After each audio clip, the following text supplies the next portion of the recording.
All right, hey gang, Nate Bear here, lead technical tactician for Monument Traders Alliance and trade of the day. And in today's video watch list update, I want to go over the indexes because we've had some key shifts, if you will, some key shifts, and then I've got a fresh setup that I'm looking for entry this week.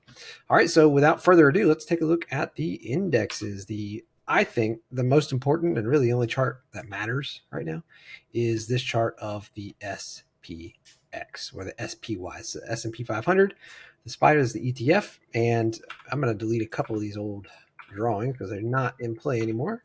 Because when I was analyzing the market before last week. So what we had last week was a situation where we had Powell come out, rates higher for longer, market doesn't like it, we're heading down.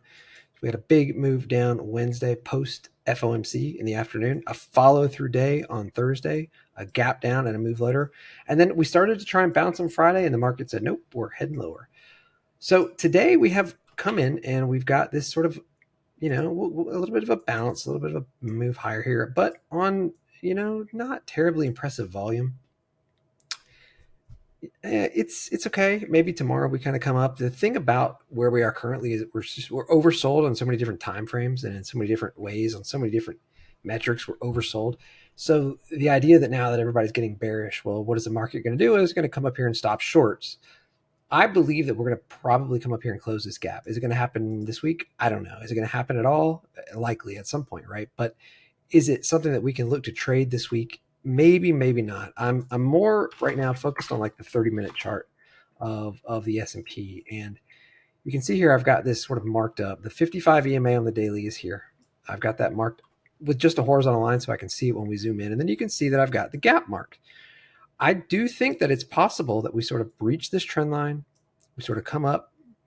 Maybe we reject the first time. We come up. We sort of close that gap. At that point, will the 55 EMA be, down in here somewhere? If so, I will look to short that move. I will look to short the rally up into the gap close, up into the 55 EMA for a move lower. Ultimately, my target on the S&P is a little bit lower down here where it says SPY weekly symmetry, okay? And I'll show you where I get that level. And that level is about 424.5. So if we look at a weekly chart here on the SPY,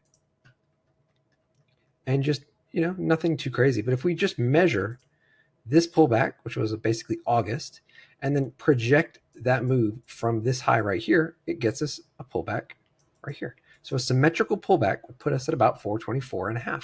I think that is where we are headed. And then from there, once we get this little move, it's called a two-step move, then a move down, a lower high, a lower low, and then I think we go from there.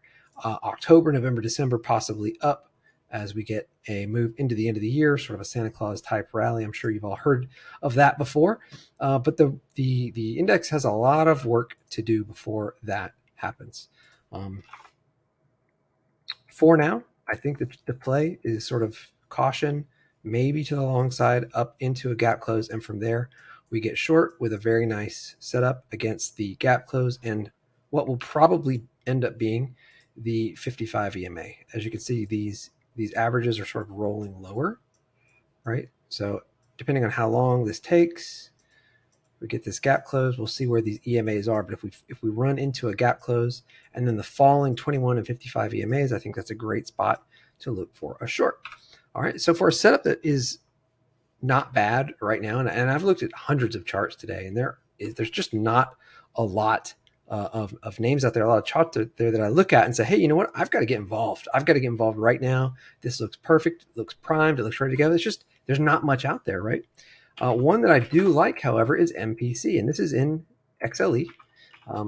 Looking at the sectors, this is probably the chart that looks the best. Like compare XLC here with stacked averages, right? The 8 on top of the 21, on top of the 55, with something like XLK. Right, and here we have stacked averages, but they're stacked on the opposite. So the 8 is on the bottom, the 21 is in the middle, and the 55 is on top. This is a very different structure, So while XLK is sort of rolling over here to the downside, XLE is just sort of pulling back, and it's not, the structure isn't broken. This is still very bullish, right? This is at near, right up at all-time highs. and it looks very solid, right? So we're having a pullback here, but nothing that's breaking the structure, nothing that is shifting the trend, nothing like that. So within that, MPC is part of XLE, and it looks great here. So on the 195-minute chart, we've got a great pattern. We've got a great trend. We've got our moving averages intact. We've got a nice 195-minute squeeze. And I'm just looking to see if we can get what I would ideally love to see is the SPY take out the lows, go down to weekly symmetry, like we talked about, down and through here, all the while XLE goes sideways to higher, right? XLE just hanging out through here, consolidating. And then MPC looks great. So as long as MPC sort of holds above these levels in through here, about 150, and just sort of pings around in here, I think it's setting up for a move higher. So the play for me is MPC off of about 150, and I would go out several weeks here. There's no need to rush into this trade. There is absolutely no need to short date this trade, right? We don't need to go buy options for next week, for example. I would go all the way up probably to either November, maybe a little bit pricey. So maybe out into October is probably the sweet spot here, and probably pick up these 150 strike call options in MPC. I would love to pick it up again off of this 150 level and then look for a move higher, a continuation higher as XLE moves higher and as the SPX eventually tries to rebound here. So that's the play for this week. That's what I'm looking at. And again, not a lot of options out there, not a ton of charts that are setting up right now. So I think really the biggest thing is just patience. Let's see what the SPY does this week, and then we'll just kind of go from there. All right.